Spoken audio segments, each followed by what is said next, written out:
time at any moment. So if all of a sudden we heard that they hired Deion Sanders at the end of the week, would that be shocking? No, because it's Jerry's team and Jerry gets to do what he wants. But I think the candidates that we laid out are the logical group of people that they've spoken to: Robert Saleh, Leslie Frazier, Kellen Moore. Those are the ones they've interviewed. They could always go to Jason Witten or Anthony Lynn or Deion Sanders, and we'll see where this takes them.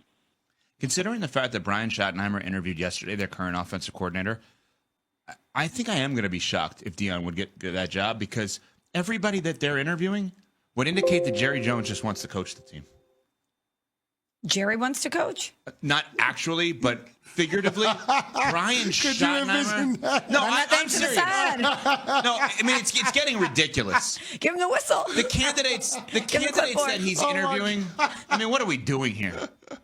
I'm not saying these aren't good football coaches, but Brian Schottenheimer, Kellen Moore, Anthony Lynn, and Leslie Frazier is your candidate pool right now? What does that indicate? That Jerry wants to run it and he wants Jason Witten on the staff.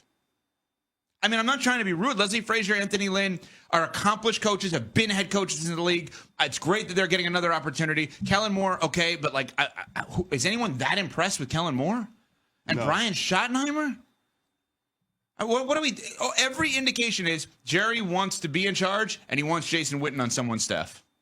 It's what you've always talked about with the Jason Garrett thing and Wade Phillips, right? Explain that, because that's what this feels like right now. Oh, yeah. Jerry wants Jason Witten to be on the staff, and he wants a head coach that will be amenable to that. And what I don't understand is why Jerry continues to undermine all of his head coaches at every single turn. He did it when I was there in Dallas. He hired Jason Garrett as the offensive coordinator / head coach in waiting before he hired the head coach in Wade Phillips. So that was awkward, especially coming out of the Bill Parcells years. And then he did it last year, Mike McCarthy, as a lame duck head coach who was trying to fill out his defensive staff after losing 3 key guys on that side of the ball, including Dan Quinn, who was the defensive coordinator, now head coach of the Washington Commanders, who happened to be playing this weekend.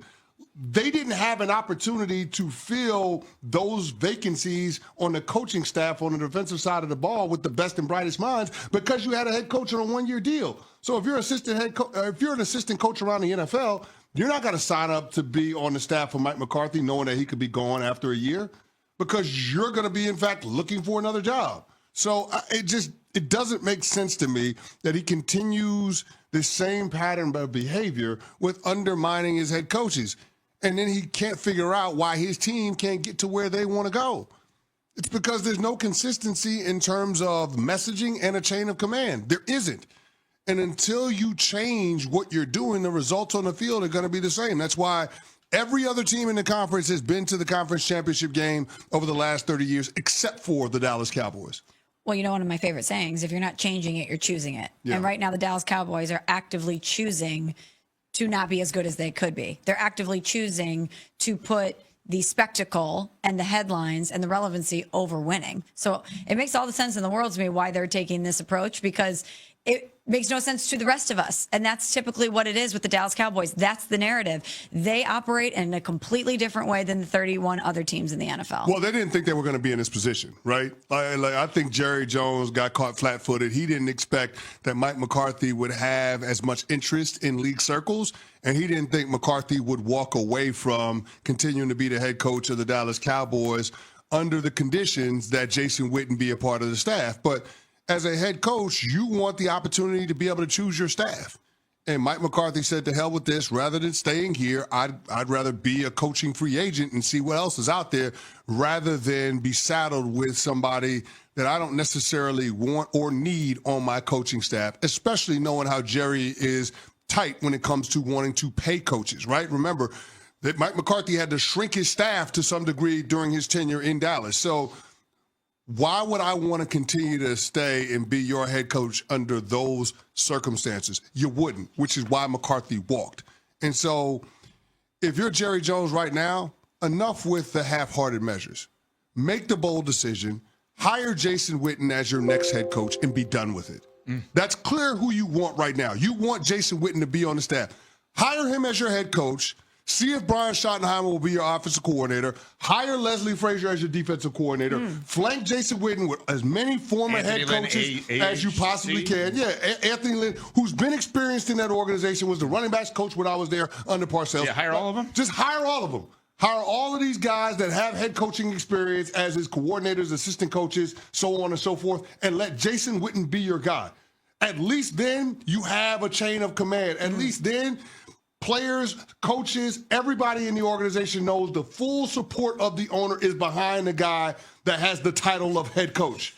That's what the dynamic should be in Dallas moving forward. Whether you agree with it or not, whether you got an issue with Jason Witten skipping steps or not, that's what the Dallas Cowboys want to do, and that's what Jerry Jones' next move should be. All right. The Prepper call-in line at 888-SAY-ESPN, 888-729-3776. ESPN Nation is presented by Dr. Pepper. It's not college football season without the delicious taste of an ice-cold Dr. Pepper. College football, it's a pepper thing.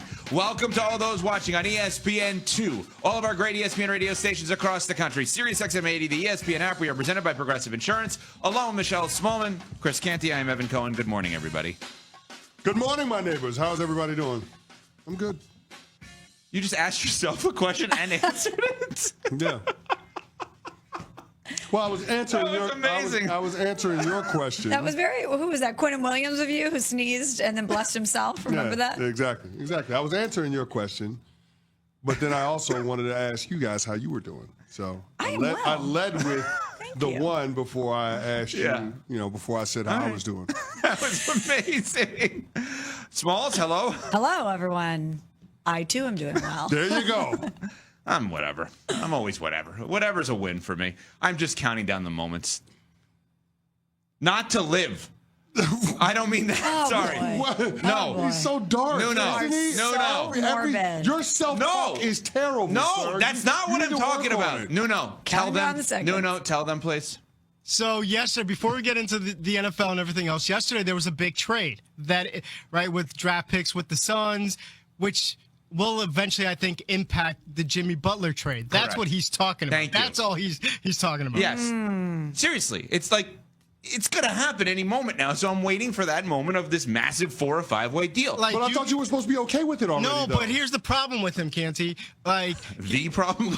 He literally comes in, after, before the show, is talking about, all right, so I think I have it figured out, but Javonte, the Pistons are going to need to make a trade before the actual big trade. Yeah. So, he has all these different, machinations. Wow, I actually used the word correctly. Walk off. Machinations. In his head. Mac and cheese, machinations, Riley even literally said, why don't you just text Bobby Marks and ask him if it's going to work? Just do that. Yeah, I don't know.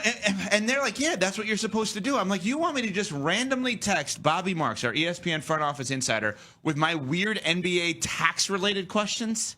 I don't think that's appropriate to do. But they would, may rest in peace. He was great at that. He would hear something on the radio. He would call in and be like, hey, can you have, tell the guys or whoever would be on air, hey, no, this won't work because of this or that.